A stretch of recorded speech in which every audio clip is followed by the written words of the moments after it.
jadi orang bisa tahu gitu kan, reading story. Kemudian untuk dari segi rasa itu juga enak, nggak bikin enak kayak minuman kebanyakan. Kemudian untuk harga yang 10.000 ini worth it sih.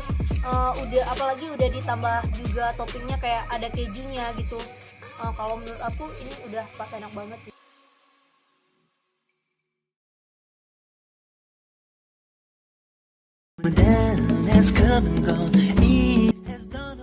Assalamualaikum warahmatullahi wabarakatuh. Saya Ardani, NPMC 1B019115. Di Trading Story ini saya menjabat sebagai manajer pemasaran. Saya akan melaporkan apa saja yang telah saya lakukan di Trading Story ini. Nah, karena Trading Story ini merupakan usaha yang telah didirikan oleh CEO kami, Ego Agung Saka. Jadi di sini sebagai manajer pemasaran saya lebih menekankan lagi ke promosinya. Nah, di promosi itu sendiri saya telah melakukan beberapa hal yang sebelumnya belum dilakukan oleh Trading Story. Nah, sebelumnya saya akan mengatakan apa saja dulu yang telah dilakukan Trading Story sebelumnya di dalam promosinya ini. Nah, mereka itu sebelumnya telah mempromosikan Trading Story ini dalam sosial media dan promosi langsung melalui mulut ke mulut dengan mengajak teman-teman mereka. Nah, di sini selain kedua hal tersebut, saya juga melakukan dua hal lain ya, seperti yaitu melakukan giveaway dan melakukan respon pelanggan melalui kuesioner. Nah, di giveaway sendiri kami telah melakukan giveaway itu tanggal 26 Mei sampai dengan tanggal 28 Mei itu pengumumannya. Nah, giveaway itu sendiri dengan syarat dan ketentuan kemarin itu peserta giveaway wajib memfollow akun Trading Story.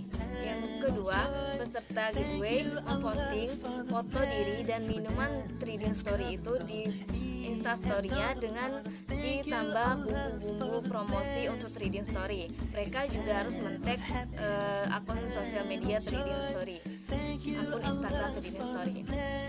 Nah, penilaiannya itu berdasarkan seberapa kreatif peserta tadi membubuhkan kata-katanya untuk Trading Story itu, dan peserta pemenangnya itu mendapatkan 3 minuman gratis dari Trading Story. Jadi mereka itu bebas memilih minuman apa yang mereka inginkan, maksimal 3 minuman. Nah, yang kedua ada memperhatikan respon pelanggan. Seperti yang saya katakan di UTS kemarin, bahwa saya akan lebih memperhatikan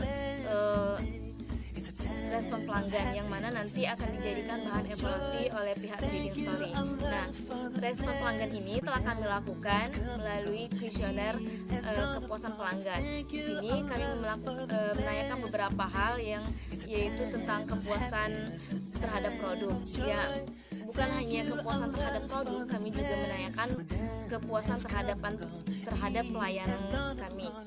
Selain pertanyaan mengenai kepuasan pelanggan, kami juga menanyakan hal apa yang membuat mereka tertarik terhadap minuman Trading Story ini. Nah, mereka itu menjawab berbagai macam jawaban, seperti karena dekat dengan tempat mereka, diajak teman. Ada juga yang menjawab karena harga dan rasanya itu terjangkau. Ini jawaban terbanyak dari responden. Nah, ada juga yang menjawab karena penjualnya. Selain itu, kami juga menanyakan hal yang ingin mereka sampaikan terhadap Trading Story. Nah, di pertanyaan ini, harapan kami mereka dapat memberikan kritik dan saran terhadap Trading Story ini supaya lebih baik lagi ke depannya. Nah, hal inilah akan kami jadikan evaluasi juga nanti. Nah, di sini ada yang memberi semangat, ada juga yang memberi masukan, seperti lebih baiknya kalau Trading Story ini dibuka siang hari juga, karena mereka juga ingin menikmati Trading Story ini pada siang hari. Nah, ada juga yang memberi saran untuk memasukkan Trading Story ini ke beberapa aplikasi seperti aplikasi Maxim dan Grab, supaya mereka lebih mudah untuk memesan minuman ini tanpa harus keluar rumah. Nah, selain dua bentuk marketing tadi, kami juga membantu promosi Trading Story ini melewati akun sosial media kami, yaitu dengan merepost hal-hal yang diposting oleh Trading Story ini ke akun pribadi kami. Nah, hal ini bukan hanya saya saja yang melakukannya, tetapi anggota yang lainnya juga melakukan hal serupa. Nah, itu kami memposting segala sesuatu yang di repost yang dipost oleh Trading Story. Nah, selanjutnya ada promosi langsung. Promosi langsung ini yaitu promosi dari mulut ke mulut. Hal ini juga dilakukan serupa oleh anggota kelompok yang lain. Di sini kami memperkenalkan Trading Story ini kepada keluarga, teman dekat, dan teman organisasi kami agar mereka tertarik untuk membeli membeli minuman di Trading Story ini. Nah, itu tadi marketing yang saya lakukan dan dibantu oleh teman-teman saya untuk Trading Story. Setelah di sini saya Nara Anista sebagai manajemen produksi akan memaparkan hasil produk kami Trading Story, di mana bahannya itu ada bubuk powder, es batu, milk, karamel, kopi, air, serta boba. Di mana bahannya ini kami membelinya di toko angkrek. Sedangkan untuk alatnya itu ada blender, parutan, botol shaker, dan cup minuman. Untuk minuman sendiri yang berhasil kami jual dari tanggal 17 April sampai dengan 1 Mei selama 15 hari itu kami bisa menjual sebanyak 17 sampai 23 cup. Sedangkan untuk di tanggal 26 Mei sampai dengan 5 Juni selama 10 hari itu kemarin mengalami peningkatan, kami berhasil menjual sebanyak 20 sampai 25 cup. Nah, untuk produksi sendiri supaya pelanggan lebih tertarik, kami menjual dengan berbagai varian rasa. Itu ada coklat hazelnut, taro, red velvet, vanilla, milk, karamel, dan kopi. Untuk minumannya sendiri itu pelanggan bisa memilih apakah minumannya mau di blender atau di shaker. Mungkin itu saja presentasi dari saya. Wassalamualaikum.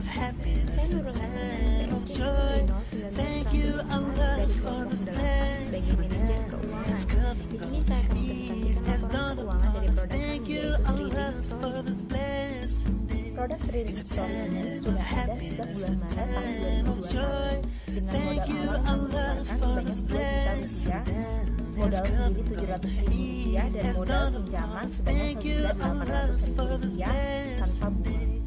Trading Story ini rata-rata keuntungan per hari pada bulan Maret sebanyak 160.000, dan pada bulan Maret keuntungan bersih yang kami dapatkan sebanyak 1.828.000. Setelah ujian tengah semester, kami berjualan kembali pada tanggal 17 April sampai dengan 1 Mei. 17 April sampai dengan 1 Mei, produk kami berhasil terjual sebanyak 17 sampai 23 cup dalam 15 hari. Untuk pengeluaran dari bahan-bahan yang kami gunakan, 45.000 dikali 15 hari sama dengan 675.000, dan keuntungan yang kami dapatkan pada tanggal 17 April sampai dengan 1 Mei sebanyak 2.445.000. Keuntungan bersih yang kami dapatkan pada 17 April sampai dengan 1 Mei sebanyak 1.170.000.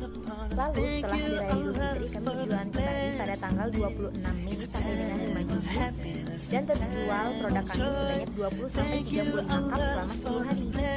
Untuk pengeluaran dari bahan-bahan yang digunakan sebanyak 63.000 per hari dikali dengan 10 hari penjualan kami sampai dengan 630.000. Keuntungan yang kami dapatkan pada 26 Mei sampai 5 Juni dari 20 sampai 35 cup yang terjual tadi sebanyak 2.320.000. Keuntungan bersih yang kami dapatkan pada tanggal 26 Mei sampai 5 Juni sebanyak 1.690.000. Yang kami dapatkan dari 3 bulan tersebut yaitu 7.737.000 dikurang dengan pengeluaran dari bahan-bahan yang terpakai sebanyak 2.475.000. Jadi keuntungan bersih yang kami dapatkan sebanyak 5.262.000 dikurangi dengan modal hutang, modal pinjaman yang kami pinjam. Modal tersebut, pinjaman tersebut tidak berbunga dan juga tidak diberi waktu tempo dalam pengembaliannya sebanyak 1.800.000. Jadi keuntungan bersih yang kami dapat tadi dikurangi dengan pengembalian modal pinjaman sebenarnya 1.800.000 sama dengan 3.462.000 rupiah. 3.462.000 rupiah dikurangi dengan 2 juta rupiah dari pengeluaran tetap, jadinya sebanyak 1.462.000 rupiah kas yang tersedia pada produk kami Trading Story. Baik, itu saja mungkin presentasi laporan keuangan dari saya sebagai manajer keuangan dari produk kami yaitu Trading Story dari kelompok 8. Terima kasih. Wassalamualaikum warahmatullahi wabarakatuh.